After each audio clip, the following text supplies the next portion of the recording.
Sounds good. All right. All right. Hey, Jonathan. First episode, OpenMICS. You want to tell everyone about it? Yeah, let's do it. So, OpenMICS is going to be a brand new podcast by Jason and myself, Jonathan. We are going to be discussing cybersecurity and the Berkeley MICS degree program, Master of Information and Cybersecurity.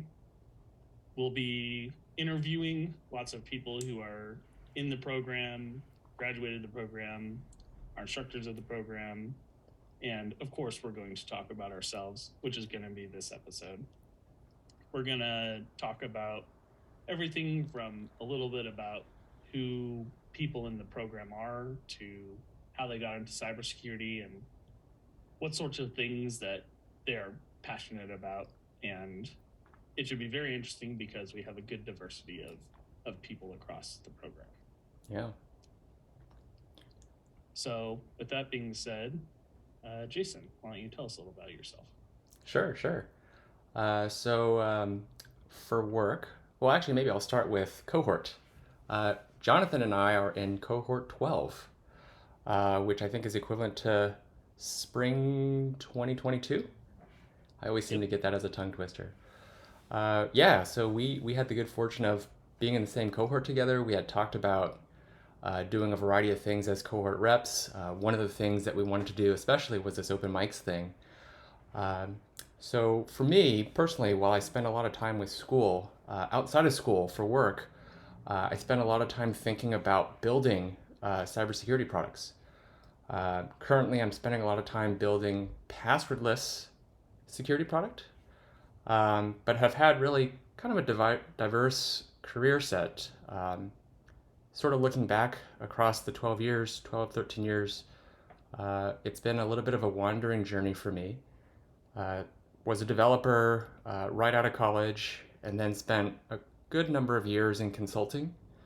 And then from there, became an architect at a product company and then transitioned ultimately into the role of product management, which I think is really fun.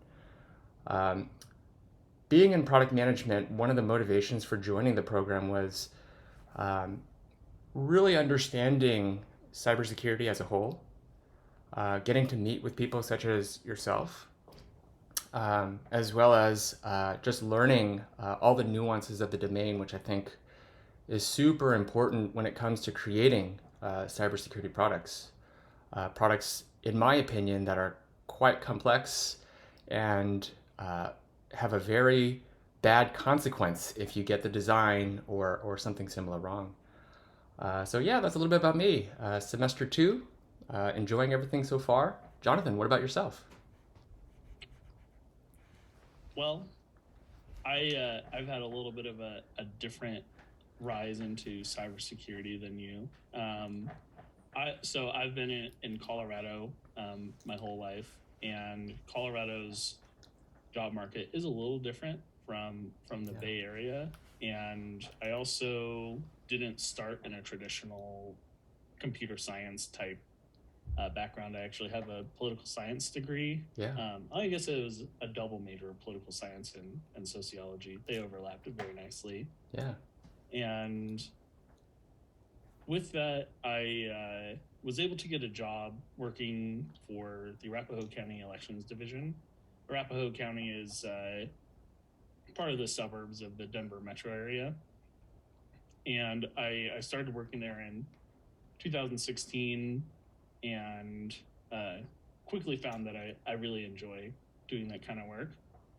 And part of what I did for myself while I was there was I learned Python and I learned how to automate several tasks within the elections division, which was pretty cool and really beneficial. And with that, I was able to also learn some other elections things. So in 2017, Colorado started a new type of post-election audit called the risk limiting audit, which is a fancy statistical audit. Mm-hmm. And I learned all about it and was able to take that knowledge and apply for a job at Colorado Secretary of State's office. Cool. For anyone who doesn't know, the Secretary of State for states is in charge of elections in every state. So I didn't know that until I was in elections. So it's kind of weird to think about, considering that the Department of State nationally has nothing to do with elections. Yeah. But once I was at the state, I was on the voting systems team. So we certified voting systems in Colorado. We installed the software for the voting systems. Mm-hmm. We'd handle any incidents that came up. Thankfully, they're pretty few and far between. Yeah. And then we'd also run the election night reporting. So that's where you actually see unofficial results as they're coming in after 7 p.m. on election day. Mm-hmm. And then they are also the ones who run that risk limiting audit at a statewide level. The IT department for my division was very interested in the fact that I was like one of the only people there who's pretty good with computers. And so they actively recruited me over to be on their cybersecurity team. So I've been doing that for the last 2.5 years. My knowledge in what their cybersecurity team covers, being elections as well as the other functions of the office, really was beneficial for both me and the IT division. So I got into it through networking and a little bit of luck, but I think that kind of describes how a lot of people got there. Yeah. Maybe if it's cool, I'd love to double click on it, because I think there's certainly a variety of people who don't come from technology or security related backgrounds. I think our program has quite a few people from government, military, some individuals who are trying to get into cybersecurity. Could we double click on more of what kind of networking did you do? What skills did you learn? And how did that transition from undergrad in poli-sci sociology to the field of cybersecurity? It's a really good story. I'm curious. Yeah, great question. So I would say for my undergrad, the things that were important to take away for getting a job in elections and then getting a job in technology was a lot of the critical thinking and the people skills that a lot of IT tends to have a bad reputation for not having people skills. And that is definitely something that's needed in cybersecurity. You need to be able to communicate pretty clearly and effectively. And I felt that my experience in training in school was very beneficial for that. Yeah. And then additionally, I would say I always liked computers. So I was always trying to find ways to learn better for myself. And Python was one of those for me. So Python's a pretty easy language to learn compared to a lot of languages if you've never learned a programming language before. So highly recommend learning Python, even if you're not trying to get into cybersecurity. I just think Python's really cool. Yeah. And make good relationships with people who are in places that you want to go. Yeah. So for me, being able to talk with the security team that eventually hired me and, having a good reputation as someone who's easy to work with, who gets their work done and does it well and understands problems at a deeper level was incredibly beneficial for me. Nice. Hey, on that topic. What about you? Would you say that your journey from development to cybersecurity kind of followed some similar traits, or how is it different? Yeah, it's a good question. Hey, before we get there, I got to take a quick nerdy detour. Yeah. You like computers? Tell us about the computer behind you. It's probably something that a lot of people who build computers might be interested in. This particular one is a old case. I don't know how old is it. Probably 10 years old now. Yeah.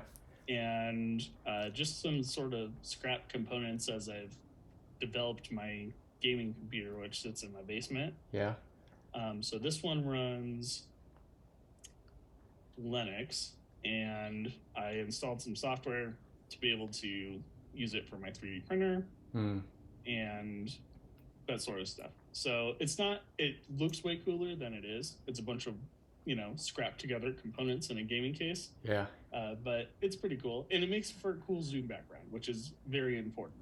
It totally does. Also showcases love, interest. You're building computer on the side, hardware, software together. It's really cool. For me, I think I fall under the bucket of I didn't know that I wanted to be what I currently am in product management, yet alone in cybersecurity. But very similar to you, I grew up talking to a lot of people. And in talking, it in a way is almost like a lot of experimentation. You get exposure to quite a few things, like what other people do. You get pretty familiar with their lives, meaning, are you seeing this person come home frustrated? Are you seeing these people come home excited? What do they talk about? Because a lot of people tend to talk about what they do in a large part of the day, which is their work. So I had the benefit of being able to talk with a lot of people growing up, and it started with a culmination of that concentrating me into computer science. And then from computer science, my first job, I remember sitting at a desk and coding. I said, this is not quite like my personality. I kind of want to travel, and did the pivot to consulting. Now I know that I don't really want to do consulting anymore because it's so much travel, but I think it's also the greatest exposure. But I think seeing a lot, being exposed to a lot, saying yes a lot, and just asking in my formidable years and still up to now, helped me realize that what I naturally do right now was like the settling of my equilibrium. What I naturally like to do, the rhythm of what I like to do, and pretty thankful for it in that it's a little bit hard for people in general to figure out what do they like to do, what do they want to do, and then how do they get into it. I think maybe in summary, exposure and just doing a lot of trial got me here, got me to what I'm doing today. Cool. Yeah. I would say cybersecurity is one of those things that people on the outside think of it as being a pretty narrow scope. Yeah. They're the people who send you phishing messages, make you do training. Yeah. And then there's the hackers. Right. And that's just a couple of parts of cybersecurity. There's risk and compliance. There's, reading through logs, making sure that events aren't indicative of things going wrong on your network. Right. And that's just scratching the surface. There's a lot that you can do that's in cybersecurity, and there's a lot of need for it too. I totally agree. I think it's unsurprising that cybersecurity jobs, there's so much. I think it's just because there are, well, one, it could be a pretty nuanced domain, but does require a certain level of experience, expertise, wisdom. I kind of go in that triad. Certainly no shortage of any particular area, not non-technical, I think is one of the most surprising things to people getting into cybersecurity or thinking about it. I think they think, oh, cybersecurity, it must be something really hard because it's technical. When in fact you can do things like our W200 class. You could be a lawyer, or you can focus on policy, law, which I think was really cool. Which was actually also our first semester class. It was. Yeah. Which we'll do a short plug to have Steve Booth here. I feel like it did a really good job of showing the diversity of subjects that is covered. Yeah. There's a whole lot that I didn't know. Yeah. That I didn't even consider. Yeah.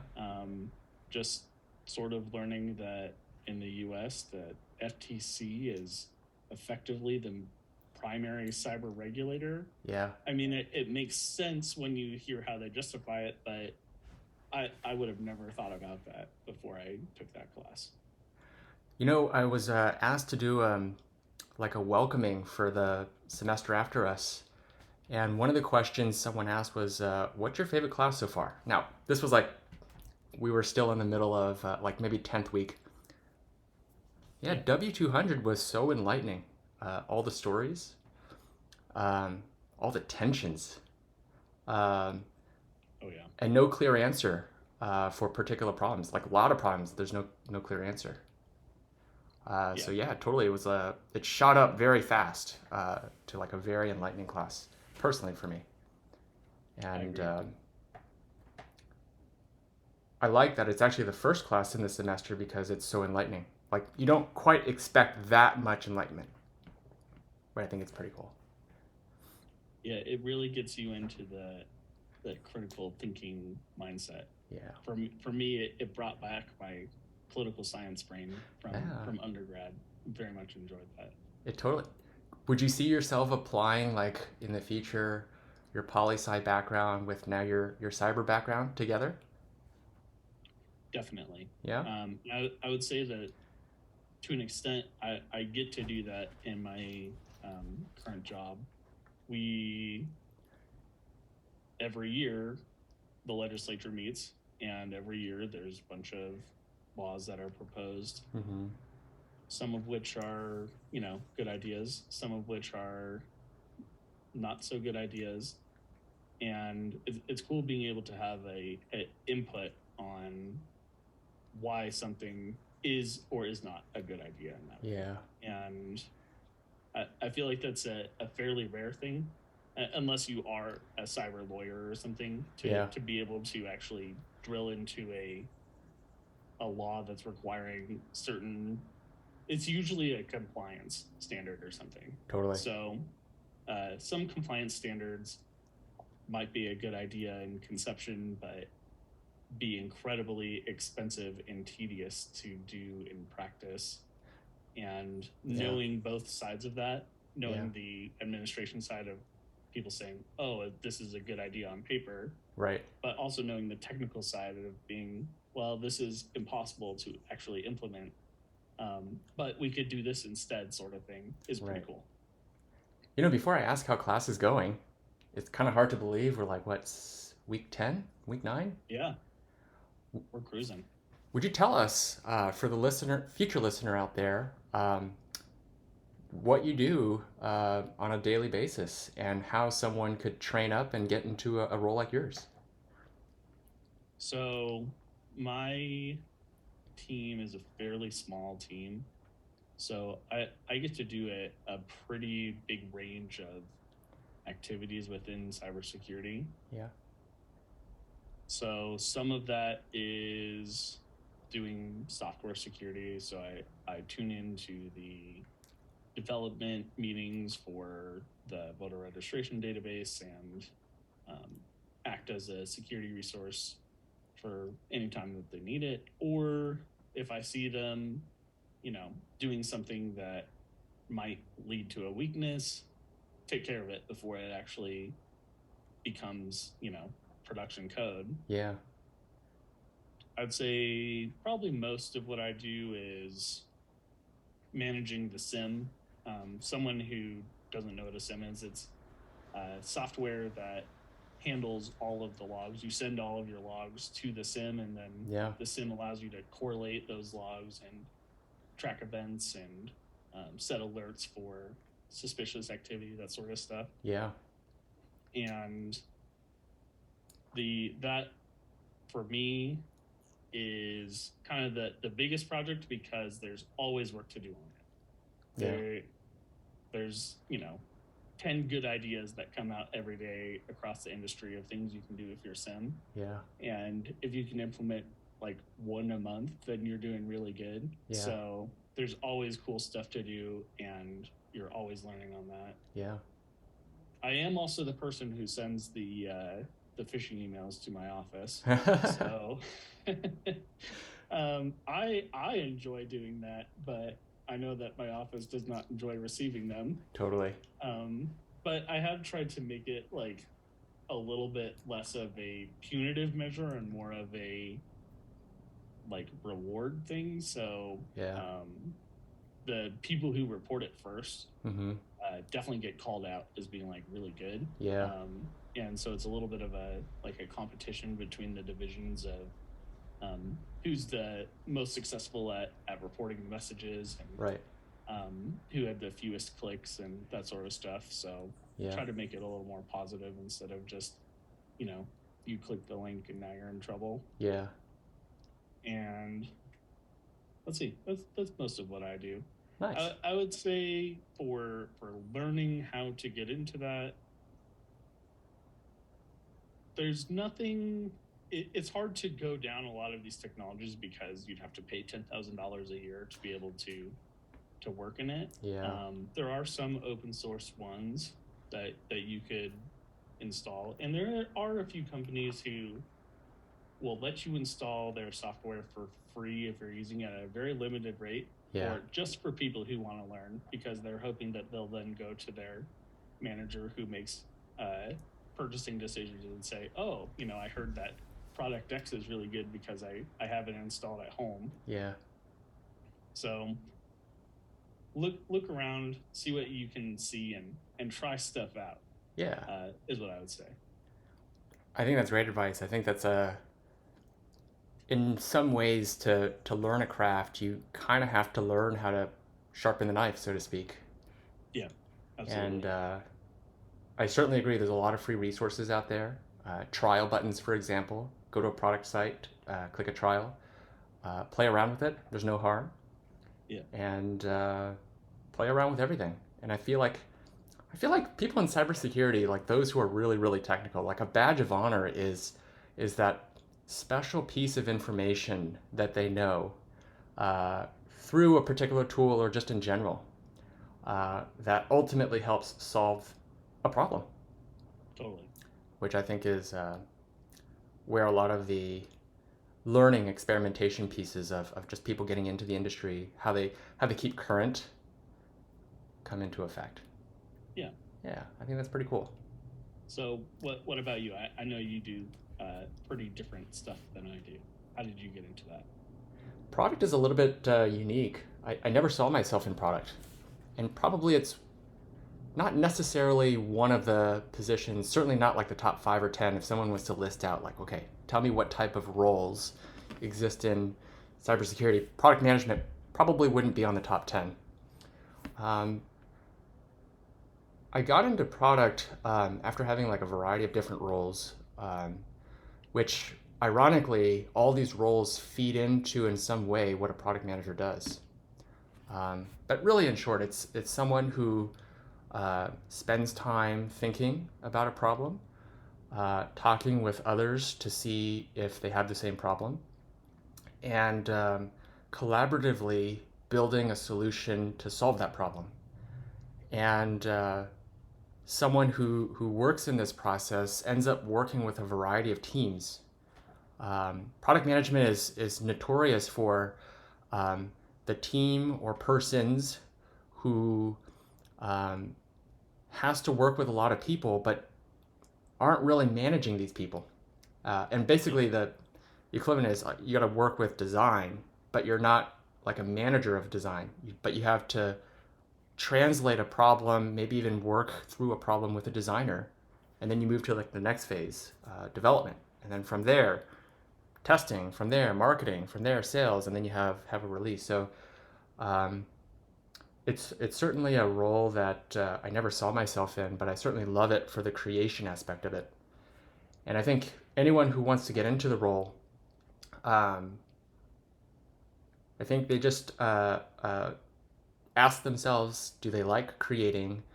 Do they like working in a variety of teams? And I think that's probably the easiest way to get in. And then from there, it's probably more microbial focused. Do you want to focus on design, product manager, but focuses on design or engineering or marketing? Those little nuances can get carved out ultimately from a pretty generic role. What would you say the technical requirement is to do what you do? Technical, especially for cybersecurity, in designing a product, you're certainly talking with very technical people. And in the designing process, you're certainly designing something that is very technical. Technical in the context of, so for passwordless as an example, intuitively you think, okay, I'm going to replace anything that has a username password prompt with some way of doing passwordless. It's probably the most simplest example that everyone can relate to, but implementation is really, really difficult. And it's why many companies who've been going at this for a number of years, you don't quite see it fully mainstream yet. And it's just because it's quite complex. Yeah. So from a technical perspective, certainly very generically, you're talking with engineering. When you're designing a product, you have to speak this sort of lingo to a designer. When you're talking with customers, the customers would likely be very technical people. The CISO, for example, very common buyer of security products, they might use a lot of technical language to convey, this is what I need because it's a problem in my organization. And if you don't quite understand the lingo or architecture or concepts of cybersecurity, it makes the job a little bit harder. What would you say are the soft skills that are most applicable to what you do? Definitely speaking. Persuasion also is a pretty important skill. Articulation, which I guess these are ultimately boiling down to just communication in general. Yeah. I think you're also super accountable for everything. So while you don't have any particular responsibility over the team, you are responsible for the product. If something goes wrong, it's always your fault. So understanding really how to maneuver this is important, because sometimes, by nature, people don't take the set of actions to do things that they believe are wrong at the end of the day. Things do happen, and oftentimes people can break down if you have a weight of some sort of accountability coming on your shoulder. Sometimes you could just take it as experience and think about, how do I make it better, as a lot of these process improvements processes kind of describe. Just make things better. Everything's got to be a little bit better than the next, and not like a perfection thing. So communication, and then also the ability to take a little bit of some heat that tends to come towards product managers' directions. Makes sense. Yeah. Let's talk about class. How's classes going? Classes are going good. Yeah. I'm taking network security and software security this semester. Yeah. In the MICS program, those are two of the required classes. So these are my last two required classes, and then for my next 2 semesters, I get to take all electives, and then the Nice. final one is the capstone. Yeah. But in software security, we are doing a lot of code analysis with C and C++, and Right. those are, I'm a Python guy, so those are languages that I'm not super familiar with. However, once you kind of get your brain wrapped around how code works, Yeah. and especially if code is written in a way that makes sense, Yeah. which in this case the code we're now analyzing is, Yeah. it's not too bad to be able to pick it up and understand what's going on and why there are flaws in that code. Yeah. So that's pretty cool. In network security, we've been going over all of the different layers. In this class, instead of using the OSI model, we're using the TCP/IP model, the Okay. 4-layer model. Yeah.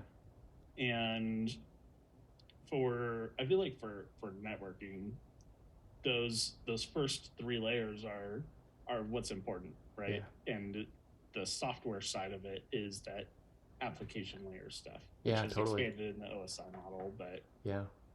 in the TCP/IP model, the networking part is layers 1 through 3, just like OSI. Yeah. So with that one, we've got to do a few capture the flag exercises. Yeah. Those have been challenging but fun. It's basically like being assigned a puzzle for homework, which is my favorite homework that I've ever done. So, Oh, yeah. Yes, very much enjoying that class. How about you? What classes are you taking this semester? I'm taking the famous, the infamous, whichever you want to call it, crypto class, and also the same software security class. Just a quick highlight for software security, I'm in a similar boat as you. I understand Python, I understand other coding languages, but it's been some time. I think I've personally heard many whom don't necessarily come from a coding background, is software security difficult? How would I succeed? And I think you and I are both examples of it is possible. Maybe the 206 class, which is a class that I took, gives you a refresher at least of the Python language. It can certainly be something you apply over to other languages because the thinking, I think, is pretty similar. It sounds like because you had Python experience, the transition to C, C++, other languages wasn't too bad. Yeah. Yeah, I think that's like really, really cool. I was also a little worried about it. And I'm sure other people feel the same way for precisely the same reason, but I think it's doable. It's totally doable. Yeah. Actually, same with crypto. I'm almost finishing with it. You finish with it. Yeah. It sounds very scary when you're going into it. Yeah. And those first few weeks of it are pretty rigorous, that's for sure. Yeah.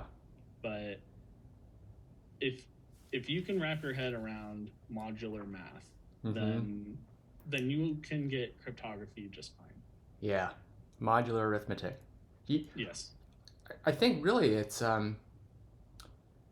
it does take a few cycles. There's certainly good resources on the internet. I almost feel like it's doable. It's just a function of time. Spending the time, letting it digest. It does take a little bit of effort, but it's also a pretty complex topic that not a lot of people, well, a lot of people would find pretty complex. And so learning it by nature, once you conquer, the equivalent of that Mount Everest, you feel pretty good. You're standing on the top of this mountain. You're like, wow, we just did it. And then on to the next set of classes. Yeah. Yeah. What classes? Do you know what classes you want for next semester? I'm going to be fairly ambitious. I'm going to try and do the privacy engineering class if I can. Awesome. I've heard that it's very rigorous, just like cryptography, but yeah, I'm feeling confident after doing pretty good in cryptography. So I think I'm going to give it a shot and really challenge myself. I think that's cool. What are you going to pair it with? What about you? What? Are you going to do just one class or are you going to do a second? No. So I would love to get into the citizen clinic. Okay. But there is a application for that, and I think they only accept a few students every semester. So I see. That's my first choice. Okay. But otherwise, I'm thinking risk and compliance. Nice. Get into citizen clinic. What about you? My bravery is still building. I think I'm going to do privacy engineering after next semester. I think next semester I'm going to do applied machine learning and OS security. Nice. And then I'll try the big privacy engineering, and I'm not sure what the other class yet is, but likely citizens clinic. I also need to take network security as well. So if I don't take network security next year or OS security the following, it might be the combination of those two on my third and fourth. But it's coming up quickly, which is also really cool. It is really cool. Yeah. Time flies when you're in graduate school, but it also goes very slowly sometimes. Yes.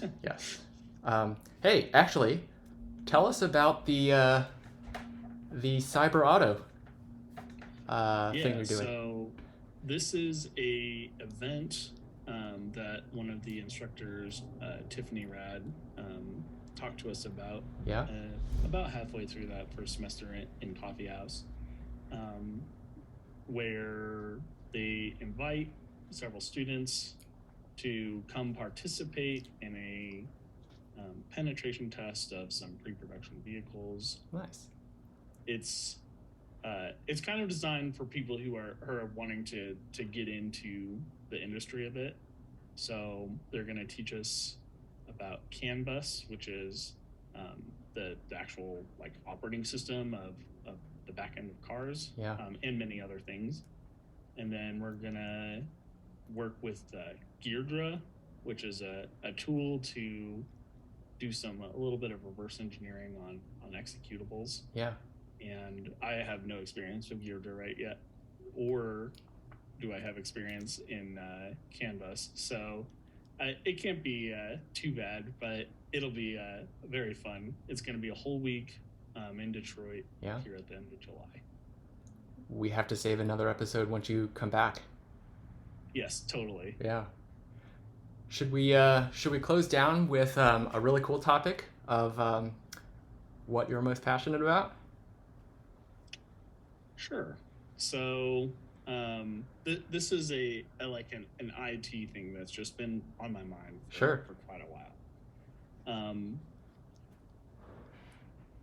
My whole career so far has been in government, and I know this is the case in private industry as well, that like with bigger businesses and stuff, where the IT department and the business division are completely separated from each other, and basically they don't trust each other, and it makes the effectiveness of both of them considerably less. So a lot of people in business divisions are using Microsoft Excel to do complex automation, run as a database, do all this stuff that Excel is not really designed to do, and would be done way better if you use the actual tools for it.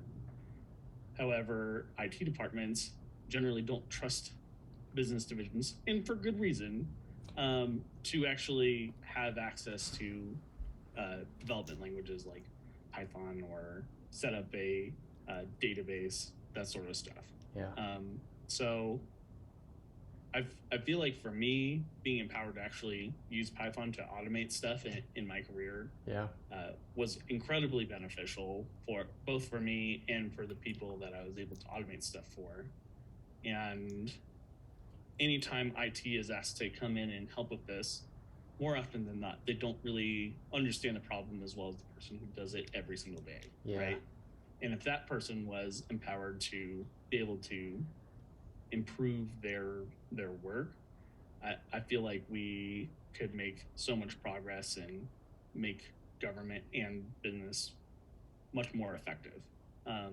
So that is a solution that is hard to solve for sure. And there's not like any really good answers, because there are some people who just let people do whatever they want, and those people get breached a lot. So you got to be really careful if you do that. But I think if you do it in the right way, it could be really cool.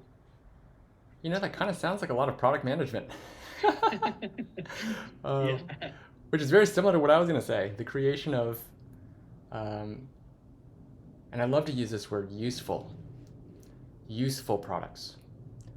Not fad, not cliche, not shelfware, but useful products. It's quite difficult, like as you mentioned, to build or implement solutions that are useful. And maybe the difficulty of it is the drive for our passion towards these two very similar things. Yeah. Maybe that's a good note to end off. Do you want to close it out for us? Yeah. Thanks for listening to our first episode of OpenMICS. Our future episodes will be bringing in people from our cohort to begin with, and then many cohorts, and even some graduates or instructors if they would like to join us. And we're going to be asking them similar questions to what we talked about today. What do they do? How did they get there? Just a little about themselves, and maybe find out something that they're passionate about that would be cool to listen to. So please stay tuned, and we'll be back sometime. Perfect. See you guys.